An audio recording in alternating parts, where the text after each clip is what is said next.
হাদিসের মধ্যে আছে, নবী সাল্লাল্লাহু আলাইহি সাল্লাম বলেন, এই জমিনে কোন পাপের কারণে, কোন অপরাধ জমিনে হলে আল্লাহ সবচেয়ে বেশি গুসা হয়, আল্লাহর প্রেস্টিজে লাগে, আল্লাহর আত্মসম্মানে লাগে। খোদার কসম নবী বলছে, কোন বান্দা জমিনে যখন কোন নারী পুরুষ জিনা করে, ব্যভিচার করে, তো আল্লাহর প্রেস্টিজে, আত্মসম্মানে, আল্লাহর গায়রতের মধ্যে সবচেয়ে বেশি আঘাত লাগে। মালিক আমার বেশি গুসা হয়, মালিক আমার বেশি রাগ হয়। এই জন্য গুসার কারণে নবী বলছেন, আল্লাহই তো বিধান, এই জন্য বলছে, বন্ধু বন্ধু ওই জেনা করলো, ও ব্যভিচার করলো আমার জমিনে, ওরে খাওয়াইলাম আমি, ওরে পড়াইলাম আমি, এত বড় কায়নাত দিয়ে আমি তাকে লালন পালন করছি, ওরে আমি বলছি তার জন্য আমি হালাল বিবাহের ব্যবস্থা রাখছি, ওরে আমি বলছি তার স্ত্রী আমি ব্যবস্থা করেছি, ওর যৌন চাহিদা আমি আল্লাহ দিয়েছি, ওই নারী আমি সৃষ্টি করেছি, এই পুরুষ আমি সৃষ্টি করেছি, শাহওয়াত আমি সৃষ্টি করেছি, লজ্জাস্থানের চাহিদা আমি সৃষ্টি করেছি, এত কিছু আমার দেওয়া, ও আমার জমিনে আমার দেওয়া জিনিস পেয়ে নাফরমানি করলো।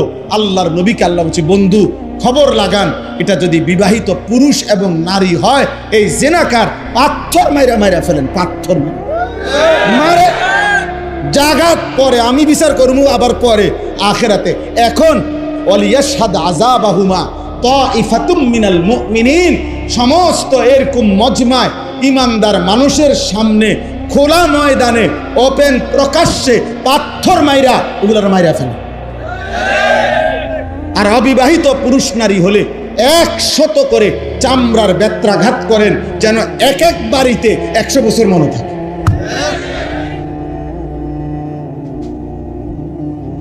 কেন এত? ইসলামী শরীয়তে এর চাইতে কঠোর কোনো শাস্তি নেই, তাফসীরে আছে,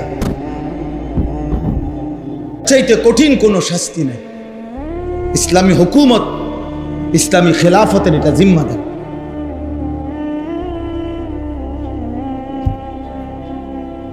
এজন্য এটা জরুরি। বাপ, আমি যুবক ভাই তোমাদেরকে অনুরোধ করছি, মুসলমানের নওজোয়ান প্রিয় ভাই আমার, প্রিয় সন্তান আমার, যদি তোমার বাবা মাও তোমার খবর না রাখে, ধরে নাও তারা তোমারে ভুলে গেছে, কিন্তু আল্লাহ তোমারে ছাড়বে না। বাপ, নারী দেখো না, নারী দেখো না বাপ, অশ্লীল ছবি দেখো না, মোবাইলের উলঙ্গ দৃশ্য দেখো না আব্বা।